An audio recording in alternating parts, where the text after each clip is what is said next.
Cinta negara itu penting, tapi apakah harus merasa paling hebat dibanding negara lain?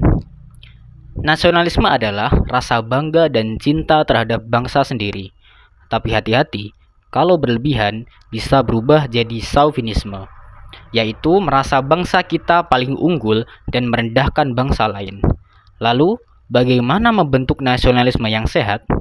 Pertama, kenali dan cintai budaya sendiri tanpa menutup diri dari budaya lain. Kedua, bangga tanpa merendahkan.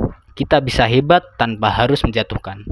Ketiga, berpikir terbuka dan toleran karena dunia ini beragam. Dan terakhir, berkontribusi nyata, bukan hanya sekedar omon-omon. Jadi, nasionalisme sejati bukan tentang siapa yang paling hebat, tapi tentang bagaimana kita mencintai bangsa sendiri sambil tetap menghargai dunia.